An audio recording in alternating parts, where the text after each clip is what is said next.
cannot afford to miss a single moment of the next hour. Get ready to have your ideas about sexuality, love, and relationships blown wide open. It's time to get educated, entertained, and enlightened, as well as sexually empowered. You have now tuned into the Tantra Love, Sex, and Intimacy Show. Now, here's your host, Tanya Diamond. Hello, everybody, and let me say that there's nothing, my life is amazing. I just have to say, there's nothing better than being in a room surrounded by awesomely hot, smoking, sexy men, and just, that's it. Well, this is my life. But what about being one of those men surrounding you? Oh, is that a good thing, too? That's pretty hot. Okay, then. So that's Joshua, and we also have Max here tonight. Hello. Hello, there he is, slamming his hand on that. Glad to have you here tonight, Max. And it gets a little there, and there's Billy, and we just met Billy's girlfriend, who is so beautiful. She is. I don't know what she's doing with me, but hey, I'll take it. We'll help you with that. You're beautiful as well. So we're having a good time here, and you know what? We already have a caller, so I think we're just going to just hop on in there, and Janine, right? We're going to talk to our caller. Hey, all right, Janine, hello. Thank you for calling. Hi, Janine. how are you? We are fabulous. How about you? Oh, great. I am so excited to just hop right into a caller today. Oh, great. Well, I'm so excited to find you because I've just found Contact Radio on the web, and I have done tantric seminars in the past and love learning about it. But I have a question for you that we're having a situation in my marriage where after my sweetheart comes, he gets really grumpy for the next couple days. And I'm wondering if you've ever heard of that. And we've practiced the Tantra, holding that and going for a few days, and everything's great, and we have a wonderful time with that. But the minute he comes, it's like a couple days after that, he's really grumpy. Yeah, and so is he practicing ejaculation mastery for the most part? So like he's not climaxing every time with you, and so he saves that up, and then when he does, he's really grumpy. That's what you're saying, right? How long does he usually go between? Well, he can go a few weeks. There's actually been times when it's been like a couple months, and then we both get kind of grumpy because he doesn't really have that release, and I enjoy it as well when he comes, right? And so we enjoy that part of our sexual relationship, but but then he has this after effect that is really starting to hurt our sex life because there's that anticipation of yes. Yeah, well, I'll tell you what. I'll talk a little bit about this, and then I'll turn the men loose on this as well. But the Josh is having a moment because I was turning him loose. But there's frequently what can happen is it sounds like he's not actually having orgasm without ejaculation. He's just not having ejaculation except for when he decides to, right? So he's not having full body orgasm in between? I don't quite understand. Are you talking about like the Tantra concept of being able to have an orgasm without ejaculating? Correct. He hasn't mastered that. Okay. That's why he's grumpy. Because I've tried to explain that to him, and he's not quite. So a lot of times what will happen is that men will start practicing ejaculation mastery, and what they think ejaculation mastery is not ejaculating, which is true. But the other part of that is that you learn how to have orgasm. So you're running that energy. You're not just keeping all that energy stored in your lower chakras. So he's got all this energy stored in his lower chakras, right? Mm-hmm. He's not ejaculating. And then when he does, it causes this huge energetic shutdown. Mm-hmm. And, which, generally will blow somebody out if they're not actually doing anything with the energy except keeping it really low like that. And then it actually causes depression. Yeah. So, that's what's happening. And so he's only got the one part. He's got the control or and it's not really control. It's like he's got the mastery part of not ejaculating, but he's not doing anything with the energy. And so that can also cause tension, keeping all that energy stored in the lower chakras, right? That can cause some aggression as well. Mm-hmm. And then having that crash afterwards is just super huge. So really moving to the next part and getting on board with being able to run that energy through his body instead of out of his body will give you what you need, because it's not the ejaculation that you necessarily want. It's that riding at that 9.8 for 20 minutes and having full body orgasms that you'll Right. want. That's what you're looking for. And he would feel satisfied with that as well. And that's why men who practice this, if they learn that, can actually go for years. Ejaculation just doesn't seem to matter anymore. It's just, So I think I would believe that that's what's going on, but let's hear what Josh has to say about this. I've shared the experience. When I've practiced ejaculation mastery, I'm still in the process of enabling my body to experience the full orgasm. So I'm very much enjoying the experience, and I'm able to finish making love and go to bed and cuddle or what have you without any angst or burden, blue balls, if you will. So I'm really enthusiastic in that perspective. And if I go ahead and ejaculate at some point, the longest I've gotten so far, I think, is a month and a half. And I experienced a tremendous crash. I was at least a week in depression, Wow. as well as had a really hard time continuing with mastery because my body just wanted release. It was almost like an allergic reaction where I needed to ejaculate just to feel a little bit better than I was feeling. So really what Tanya's talking about with understanding the other half, if not actually, ejaculation mastery is a small part of not ejaculating. The bigger part of it is really investing oneself in learning about the full body orgasms and innervating, charging the other chakras, bringing that energy through the body. What I've been working on, in addition to charging and feeling my other chakras, is being able to feel that I'm bringing energy into my body. So it's almost like I'm shut down in my ability to bring energy in, and then my ability to move it through my body so that I feel as much ecstasy as a man, feel as much ecstasy in the rest of my body. So some tips, certainly as you two are working on this, be well hydrated, drink lots of water, eat really good foods, eat foods that are good for the brain and for the liver. That's going to allow energy to move. That's going to allow the body to restore itself much better. And I just have to laugh for a second because as we're talking about this, we've got chocolate chip cookies and a Coke sitting on the table in front of us. This is organic. This is organic dark chocolate with orange peels. I just wanted to laugh at the irony of that second, but that is definitely true. And Max is looking around here, and I wanted to get his input on this too. Do you have anything to add to what we're saying here? Well, sounds like quite a situation there. If it were me in this situation, I always think of like a donut with chocolate icing. That's what I think of. And for me, the ejaculation can be like the chocolate icing. Let's say it's a cake or a donut or something.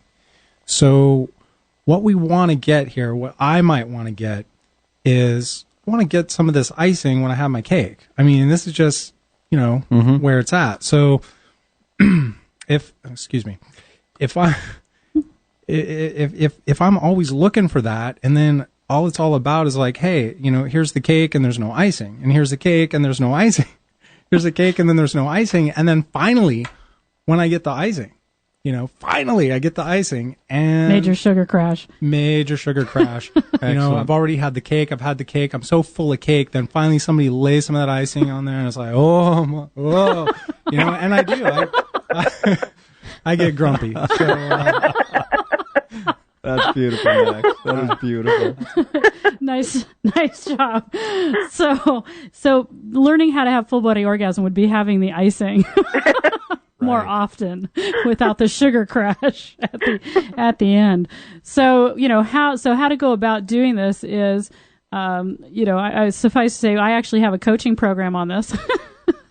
An over-the-phone coaching program an email coaching program that helps men learn how to do this.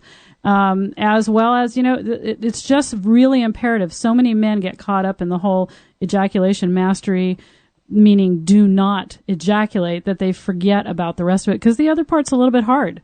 It's hard to start learning how to move that energy. And the other part is there are a lot of men that do ejaculation mastery only in the first step, and that would be stopping. So they're going along, they get to the 9.9, and then they have to stop, or they do the Taoist techniques of pressure points. and and they stop, and they have to stop, and then they'll go again later. That is the primary beginning part of ejaculation mastery, and doing that over and over again will mess your body up. Okay. So a man needs to learn. That's the part he does, especially if he's self-pleasuring. Even if he has a partner, self-pleasuring is an integral part of this to learn how to do the foundation.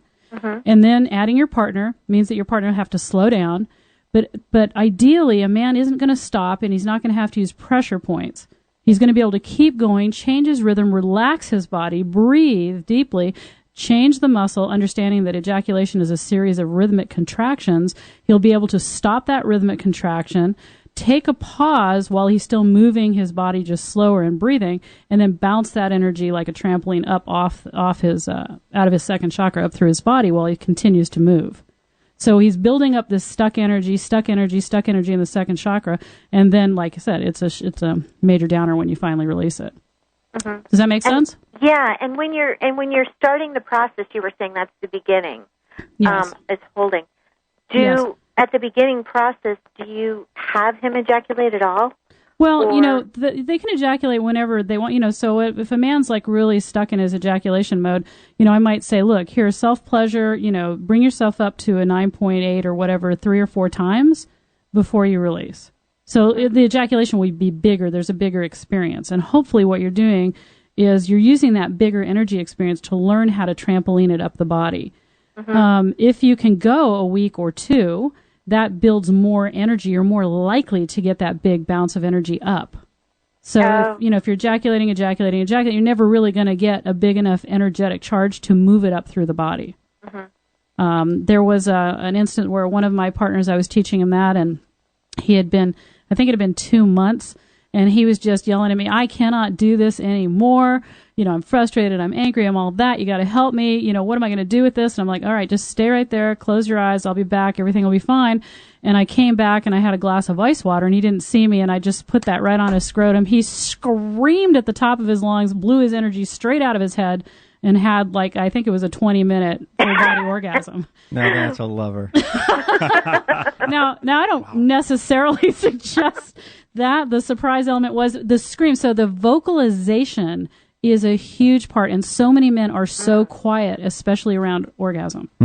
Yeah, I found that for myself, that Yes. when I was able to start really vocalizing, that was powerful. Right, yeah. Energy follows breath and sound. So when he's getting to those points where he's getting close and he's not making sound, he's tensing at the throat or his body, that's keeping that energy low. Yeah. All right. So, I say, I can rage like a bull. You've got to men especially just have to really learn how to bring that warrior sound up, and it will make a huge difference. Yeah. Well, that's great. Well, we look forward to that. I'm going to definitely try to encourage him to give you a call and work on that, because it's, I think their desire's there, and I think the ability's there. I just think that he's been kind of stuck. Well, and and it is that most of the time you get that one part of it, and then you ride with that, and then after a while it's just not so happy. So, well, you guys, good luck with that. And Josh has got his finger up at me. I think it means another one other piece to all of this, and Tanya may talk about it when you guys get on the phone, is women, in my experience, are more likely to experience more of their body in arousal and in orgasm. For me, getting the rest of my body engaged in the experience is a project that we're so focused in our genitals to actually conceive that I could feel tingling in my hands or in my throat or my head, to feel the rest of my body. So take ecstasy out of the bedroom to the dinner table. Go out to eat and experience your foods in an ecstatic way, and let that experience expand. That's why I have the men's self-pleasuring guide. Okay, you've got so that. Yeah, I have an MP3. It's a men's guided self-pleasuring MP3, and basically I'm guiding men through learning to feel pleasure in the rest of their body. Is that off your website? Yeah, it is. It's under products there. Okay. And so it's a great way for a man to learn that the rest of his body really has ecstasy in it, and when you can connect to that, it's self-pleasuring instead of masturbation, right? because most men masturbate and not self-pleasure, and there's a big difference. So. Well, I really think that he's right there. I mean, Yep. I really think, I think that there is the consciousness aspect that needs to come into it. Mm-hmm. Being conscious, being present. Yes. And the breathing, definitely. Oh, the breathing is the key to all of it. Oh, it is. And the ability to move the energy and that kind of thing. But I think he's right there. Yep.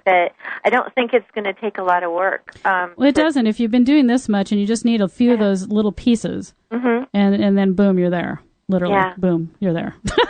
Yeah. And we're hoping that boom, you guys are there really fast. And Well, sure I'm ready for it. So good. And make sure you give us a call back when that's all happening and tell us how it goes. Oh, absolutely. All we'll right. celebrate. Excellent. We'll celebrate with you. Skull Okay. on the chocolate here. Okay. Thank you so very much for giving us a call, and tell your friends about us, and feel free to call back. Well, thank you so much. You're welcome. Okay, all right. bye-bye. Bye. So, well, there we go. We were wondering, of course, what are we going to talk about today? Great question. I love that opener. And one of the questions that was on my mind, because oftentimes we come in here and it's like, hey, Josh, what are we talking about today? Yeah. And I go, well, what's on the screen for me? So what do I need to do to be tantric? What do you need to do to be tantric? Here I am with the team, with learningtantra.com, and I'm, turning my mind. When am I doing? What am I not doing? And so a great call to say, great, I'm a man, and okay, people can have sex and say I'm practicing Tantra or learning Tantra, and really, what am I not doing? Not doing when you're practicing Tantra? Yeah. And so really... And what are you not doing? What I'm not doing my breath exercises. Okay. And engaging in a meditation protocol, whatever discipline that is.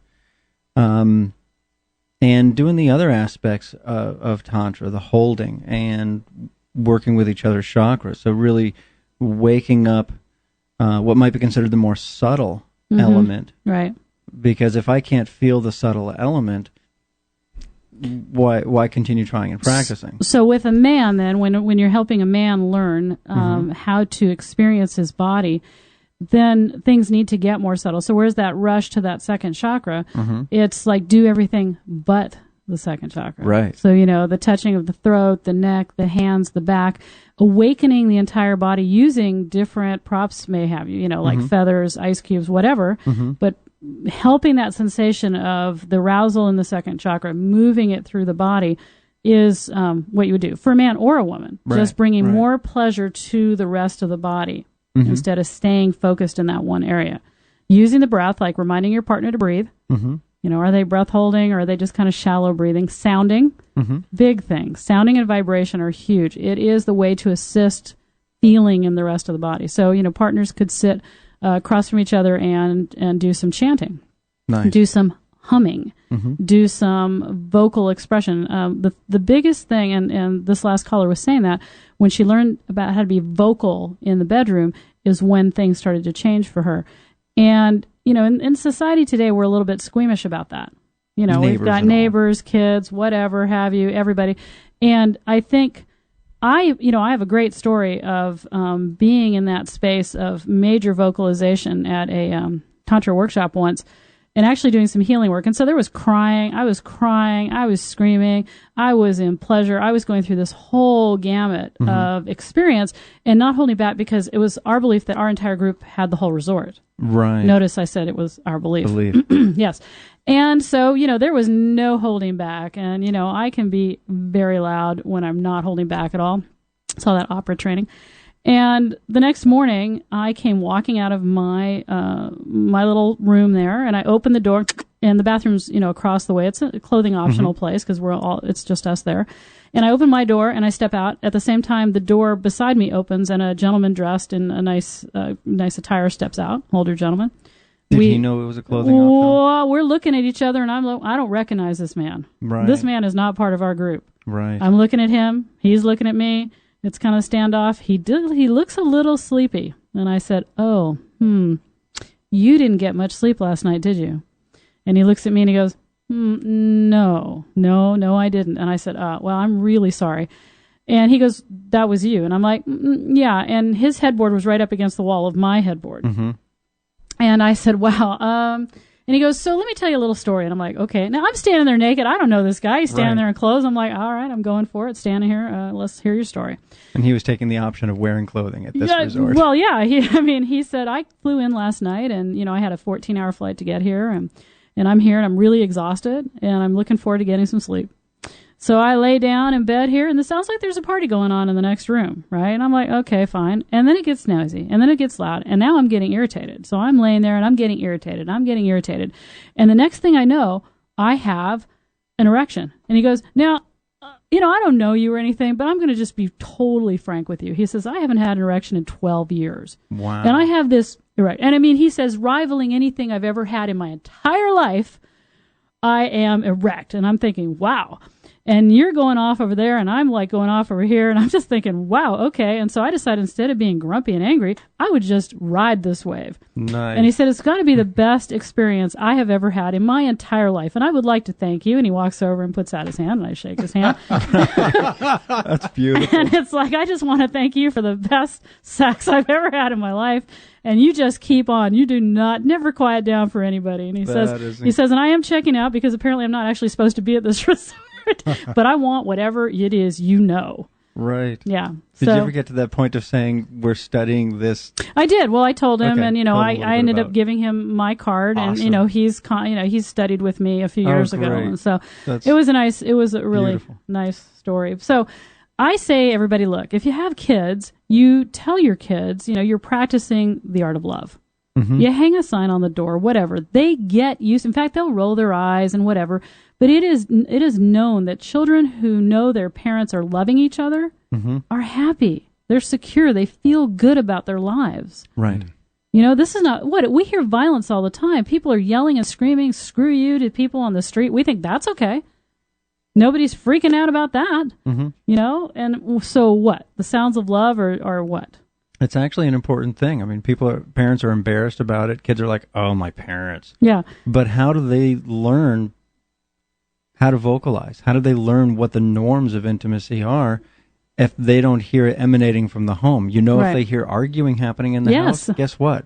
Their style of argument and relating and communicating will emulate what they experienced in the home. And if they only hear arguing and they don't hear love, what does that say? That says 40 million sexless marriages in the United States today. Mm-hmm. Because if they're not role modeling, we're not having sex out in front of the children, but they need to know that's a normal, everyday part, it should be, of an intimate relationship. And it leads to questions. Sure, and questions are good. Yeah, excellent. Questions are good. Yeah, jump on in there. Yeah, I have a question here. So, frequently I hear there's 40 million sexless marriages in America, and I believe it from what I've seen. At the same time, my question is, what are we not doing? And I'm thinking, if there's this amount of relationship that's happening without a lot of passion and sex to begin with, maybe there's an issue in the selection process. Well, not only is there an issue in the selection process, but there's an issue in the education process. If we were educated, we'd actually know how to select. So what does that look like? And once again, we're programming. We are seeing sexless marriages from our parents. Correct. So we are picking passionless friendships for our relationships. Right. We make decisions about our relationships based on a lot of different things, but usually it's not a full body integration. Mm-hmm. Right? We'll make a decision about, like, maybe we're in love. Okay. Oh my God, I love him so much. Now, love doesn't necessarily have passion attached to it. Love is not always about passion. Love can be a great friendship. It can be feeling safe. It can, it depends what love brings up in you based on your parenting role modeling and stuff. Or it can be just a second chakra. You're just procreationally attracted to each other. Oh my God, we just have to have sex now.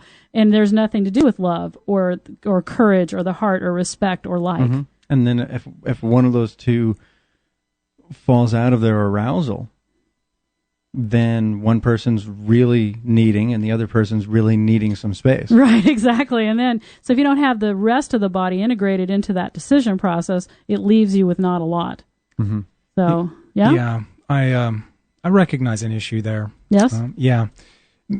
So let's say there's a relationship, and in the relationship, one person is more or less a sexual god. In other words, there's some kind of source going on. This is great in one regard, and it's awfully fascinating and intriguing and touching and loving to share with another. Something that's more like, I don't know, how would we call that? If we're sharing what we have, if we're giving all the time. Yes. Right. And not receiving. And we're not receiving. Right. So we're making the relationship happen. So a very skilled lover, highly skilled lover, always being in the giving mode and never receiving. That's making a relationship happen. So that's making a relationship happen. Now, in this mode, here we have, one partner or another in this giving mode. What I'm hearing is oftentimes it's the woman. She decides when it's appropriate to give in these sexless marriages. When is it appropriate to give? Fine. Well, the guy keeps knocking on the bedroom door, and he keeps knocking on the bedroom door. He keeps knocking. Finally, she goes, all right. It's Saturday. Here's a rose. It's been a month or whatever it is. And so finally, she decides. In other scenarios, it doesn't have to be that that's what it is, but in other scenarios, maybe there's a time and a situation where a choice has to be made. You mean a choice as in? Well, as in a choice, as in to not be in that relationship? Well, no, I'm thinking of a different choice. Okay. I'm thinking of a different choice here because that's a pretty radical statement. The choice might be who gets served and who does it serve to be aware that one is in a relationship where really there's no opportunity to really share. There's really no opportunity to connect at that point because either you can choose to keep running this giving. Well, that's a whole, what you're talking about, what's happening mostly is called a power struggle. What happens in where relationships where women's intimacy needs aren't getting met, they stop having sex. Sex becomes well, you know what, my intimacy needs aren't being met, and I know that you just want to have sex with me, and I'm really not interested in having sex with you unless my intimacy needs are being met. So the guy, whips out the rose, thinking that's intimacy. That buys 2 minutes. That's got a 2 minute intimacy value. I have a radical contract in my relationships.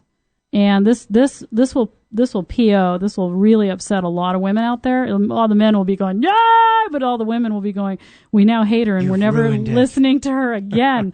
We're banning her from the show. I believe, and I'll tell you this, I don't ever reject sex from my lover. If my contract with my lover is that if he wants to have sex with me, I will show up for that. Now, let me say there's a caveat to that. If he's a raging, stupid jerk idiot, no. But then I'm not going to have a relationship with him either. Right.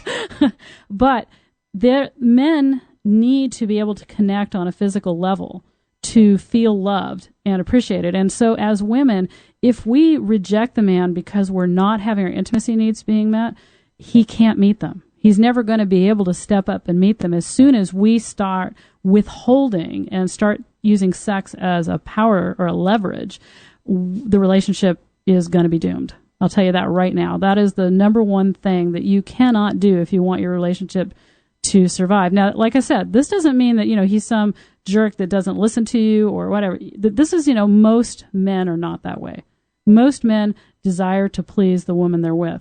Most men will go out of their way to do anything they can to make the woman they love happy. So I would like all the women out there to really contemplate what is your part in your sexless or not, sexless marriage or the marriage you're having that isn't as awesome as it could be, your sex life. What is your role and what is your part in there?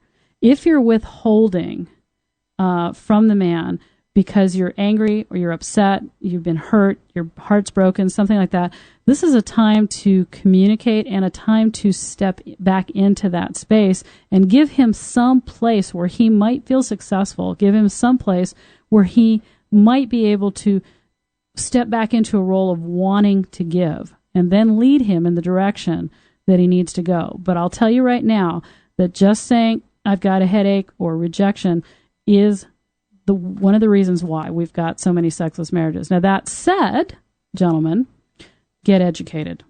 That is on the tip of my tongue here. Yeah, go ahead, getting educated is such a responsibility for men. Okay. You can do so much with education about intimacy, and then go learn some more. There's some friends that I'm aware of that they have a great sex life. Their marriage is challenged, but they have a great sex life, and there's a challenge with it. She really enjoys what he brings, though he's still in that, because of his libido, because of his ability, he can go for a really long time and recharge and keep going and keep going and keep going. So it is good, but every time they engage in making love, she's got to be ready for a marathon.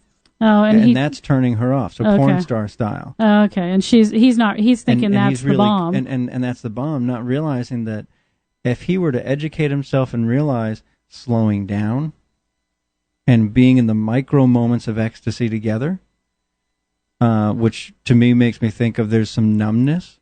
Well, yeah, if you're, as a woman, getting pounded on for a long time. Some numbness for her, but for him, that he's emotionally distant. His stress in his life, professional life, stress in the marriage is causing him to be medicating himself with sex. So it's almost like masturbation inside of her. Boy, I'm going to tell you that. So if he could really arrive and be present in his own body, and then be making love more slowly, and be in the moment, so that what does it take to really have her enjoying and wanting me? No, let me rephrase that. Oh, you, because it's always about you. For her to really enjoy and want him. Yeah. What education about her body does he need to learn? Yep.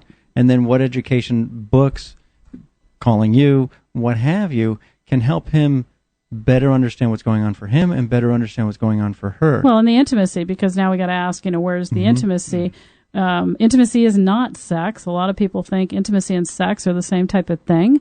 And intimacy has to do with being vulnerable, being heard, really showing up and being present for the woman.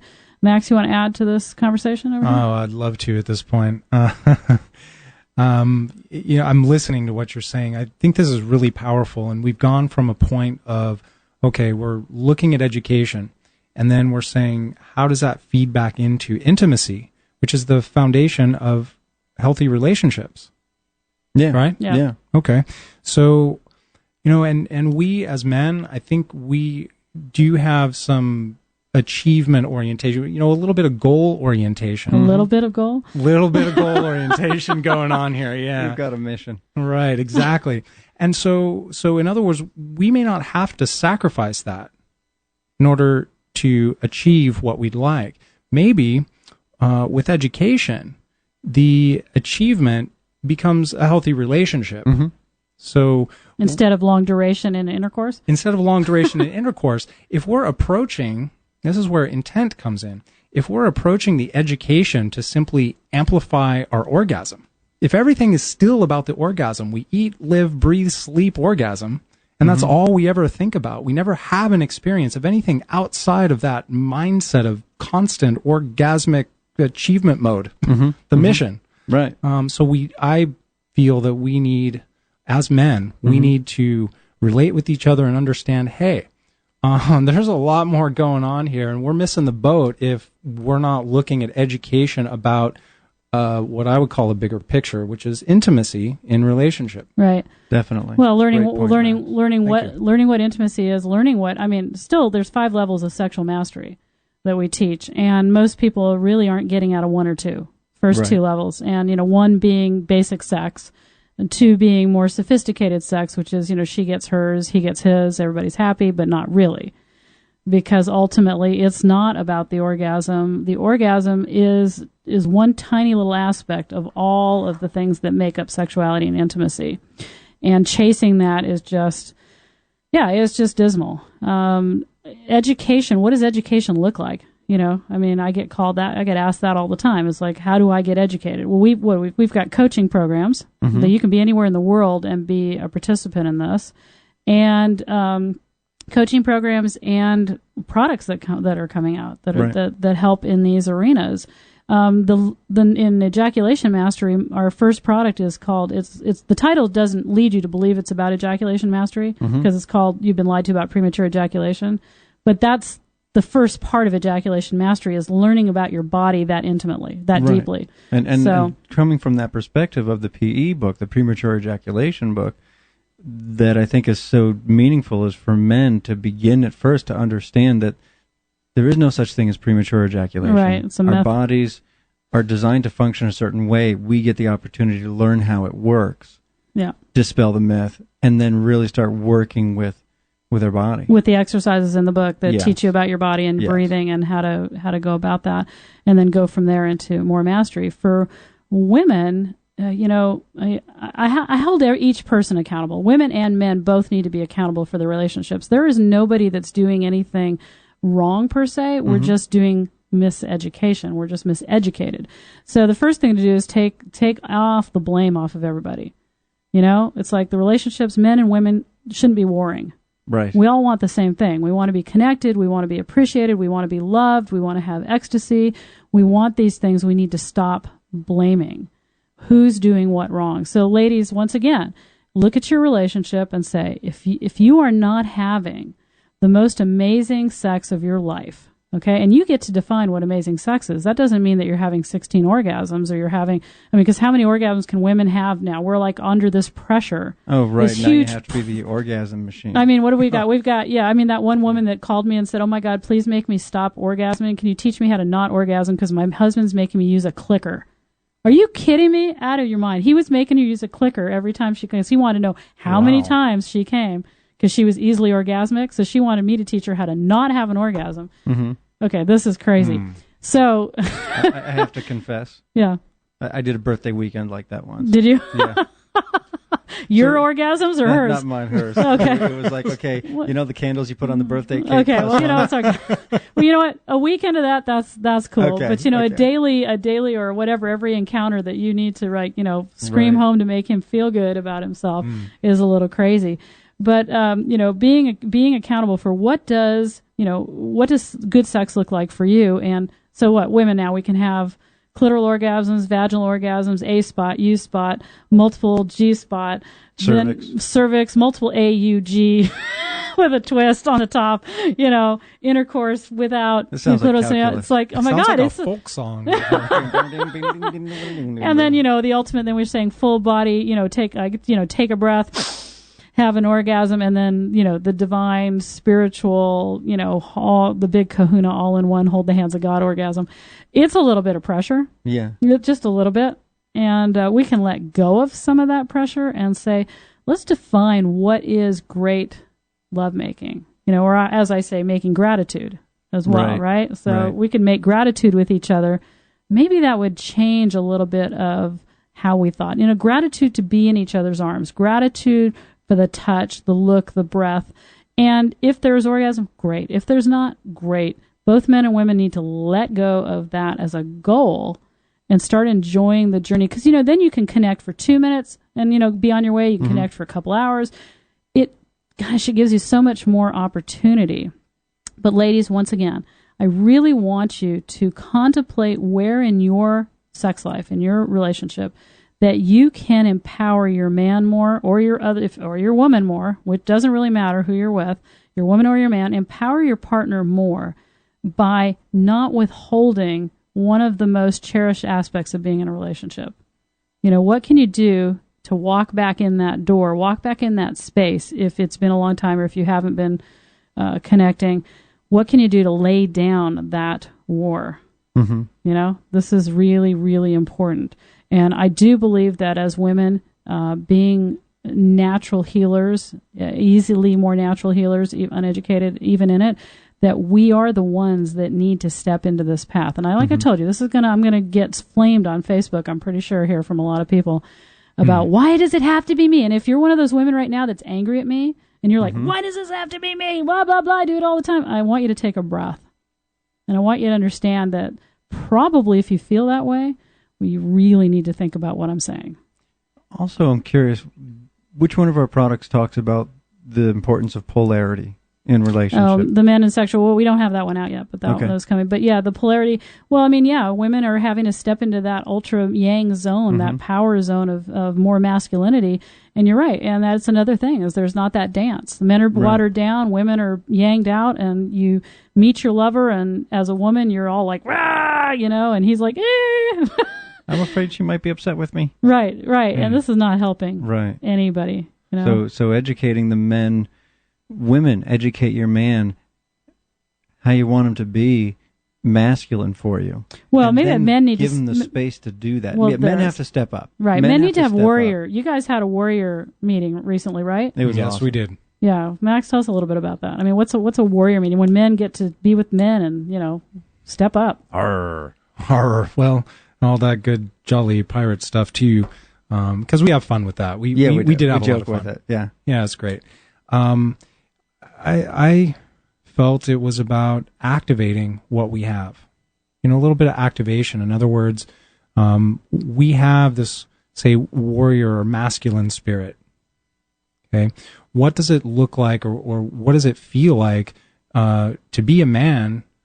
With the pressures that we feel, pressures within relationship, pressures within what we call the outside world with our careers and our jobs, and just the way we relate with everything, to actually create a space in which, and I'll admit this, it's, where do men get to go to be safe? Right. Where do we have an open place to express some of our vulnerability and be heard instead of feeling like, oh, we're really weak and this and that. Right. Not having to compete with each other, but being able to show up for each other. I love the way that sounded, because that's what we did. Each of us took a turn doing that. We all shared. We had, great hikes, and we shared stories, and we listened to each other. And I almost hate to admit this, but we did a lot of what it looks like women do, which is communicate. Right. We're talking openly, and I think hey, take men look up to leaders. By if we're not out there leading ourselves, I don't think we have a big problem acknowledging and recognizing a leader. So we're willing to do that, but where do we get that sense of, hey, I'm following something that's worthwhile, or I'm embarking on a. Where are the heroes? Where are the heroes these days? Who's modeling this? And I don't want, everything that's modeled for me to come from a woman. And I think that the same is true for, hey, I mean, I'm a man. So, all right. And we didn't, we weren't having to go out there and be, growling, gravelly people. Right. We got a chance to go out and be in nature. We walked up to some waterfalls, some beautiful waterfalls here in Washington, up near North Bend, and to get a chance to walk in nature and listen. Now, I used to teach nature education, so to be able to walk out there and start to tune our ears to listen. So from people's daily life, working, going home, eating, going to sleep, working, and doing that routine, to break out of that without having to do something aggressive, and then there is a place for that, to get our masculine energy and charge and adrenaline moving and exercised or dispelled. But in this experience, we engaged our senses, hanging out with friends, hanging out with brothers, if you will. And we would walk, we would hike, we would listen, and then we'd stop, sit by the river, sit in the river, and start to talk.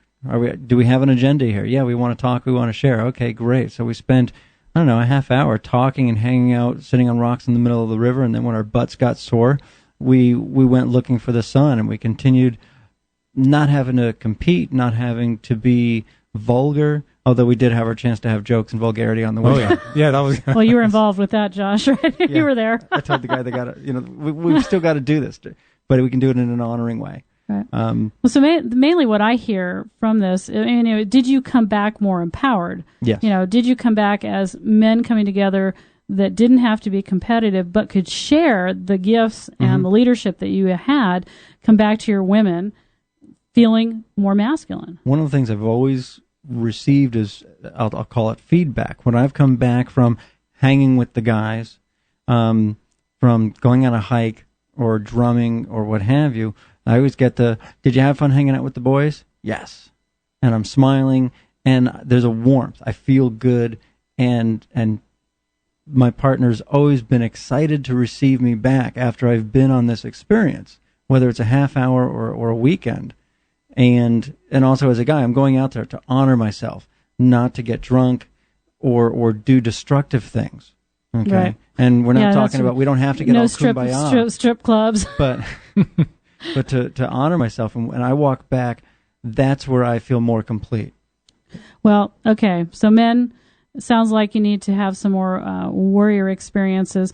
And I think warrior out in nature, versus in the big screen TV and that type of thing. Right. But going out and being in nature and having a chance to be able to express yourself and speak. A lot of time guys go out and they play football together or Frisbee. If they don't leave a lot of time for actually having conversation, it doesn't work as well. So the conversation needs to be part of this element, and the ability to ask those questions like, well, so, here's what I'm doing with my ejaculation mastery. Anybody got any that's any the ideas? Other piece to it. If you're out having experiences as men, one of the most important things is to say, what's going on in your life? Is there anything I can help you with? Yeah. And having that back and forth, so it's not just walking and talking about the game, walking and my wife this and that, or well, we need to this often. we need to honor, right? So we need partners. To be honoring. We can, if we need to say, wow, I got to tell you guys, I just learned something, ejaculation mastery. Whoa, I'm the god in the bedroom. But what's going on for you guys? Any challenges? Any great things going on as men? How do we share with each other so that we can continue to grow as a community? Create successes with each other. And I think women, when we get together, certainly if we're sitting around just having a bitch fest about our men, we're not honoring ourselves or them. We could get together and be more creative and brainstorm about the things that are working. And, I just got a call from one of my clients that they just hired me to have 20 women. They've got, their book club. Basically just hired me. Nice. And instead of reading a book this month, they're having me come and talk about the relationships and sex, and then they're going to talk about that for their book club. Awesome. So I think that's great. Wow. So it's a great idea. Instead of just sitting around complaining about their sex life or whatever, they're actually going to take some action.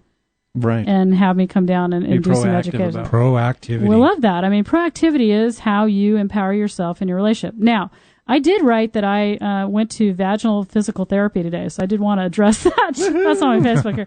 Just address that before we run off. And a lot of women, after having babies, have noticed that their yoni, their vagina, feels different. Feels different sexually, feels different in lots of different ways. And a lot of women are too embarrassed to share that information or figure out what to do about that. And so I decided to embark on, on an experience so that I can share it. How exciting is that? That is exciting. And I had a C-section after my child, which should not have had any impact like most women have through vaginal childbirth, but I felt like it did.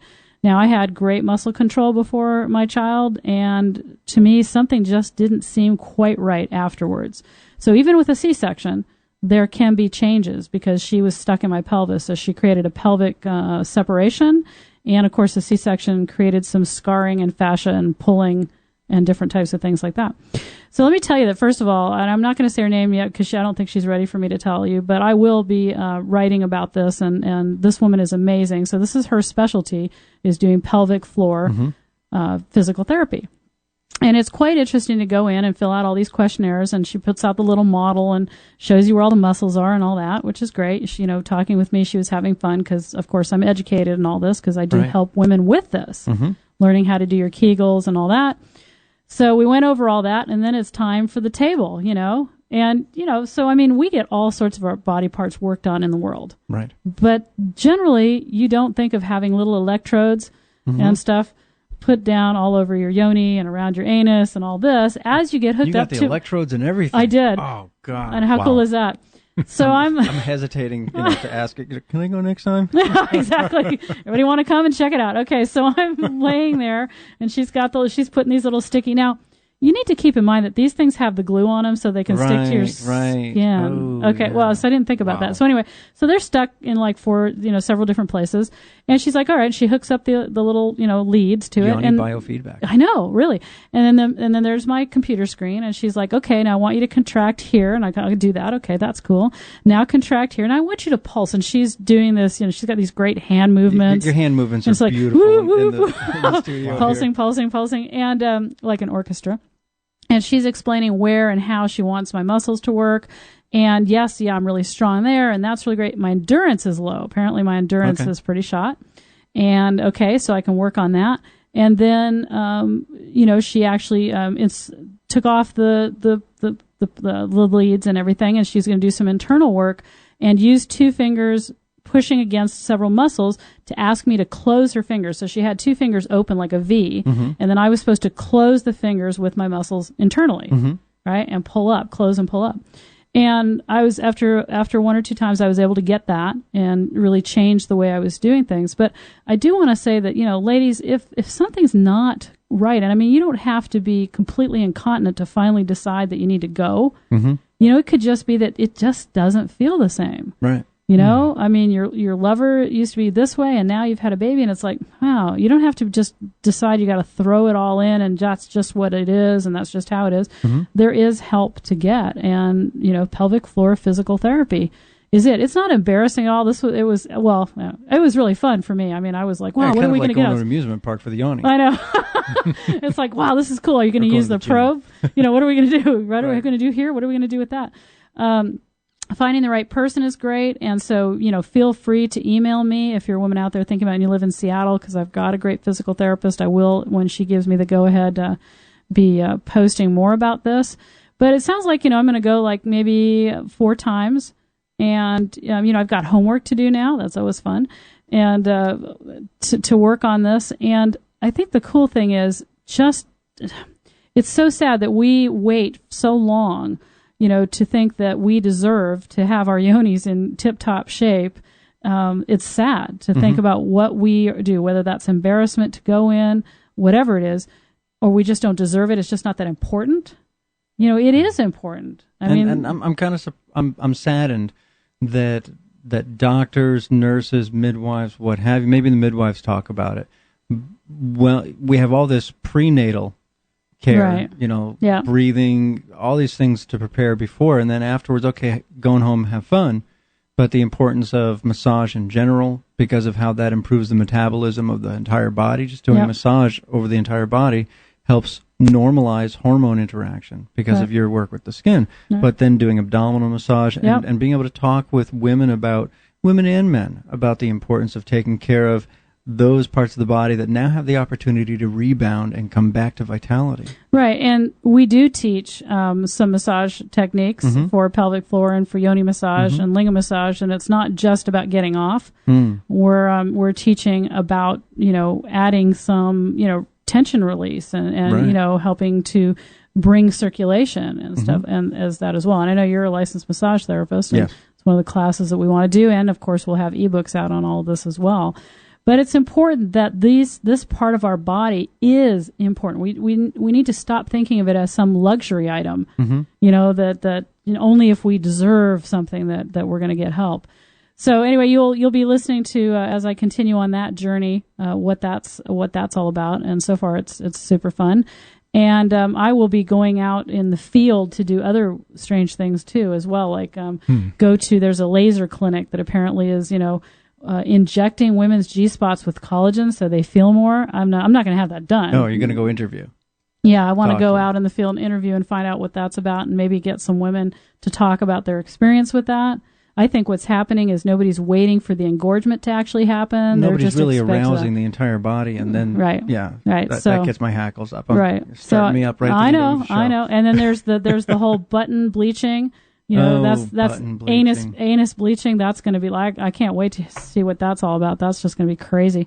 And as usual, so my book is going to the publisher at the end of this month. Nice. ABCs of Tantric Living, going to the publisher at the end of this month and should be coming out in the next couple of months. And I've got my new schedule is going to be up on my website here in the next day, learningtantra.com. If you like what you're hearing, you want to get to some classes, do that. If you want to get to some coaching classes, you can be anywhere in the world and get coaching on any of these subjects that we do, as well as, call in on this radio show anytime you've got questions. And that's a way to get a lot of information for nada. And if you want us to come to your town, you think there's a community of people that would We're there. Embrace what we've got to share. Right. Well, thank you, Max, for being here. Great. Quite welcome. Great having you here, Max. Thank you, Joshua. Tanya, thank you. Yeah, thank right you. on, No, thank Josh. you. Billy, it's always awesome to see you. And to everybody that is listening to us, we thank you so very much for spending your time with us. And you are why we're here. We will be back next week. Thanks so much. You have been listening to the Tantra Love, Sex, and Intimacy Show with your host, Tanya Diamond. Visit our website at www.tanyadiamond.com. That's TANJA for more information on workshops and classes.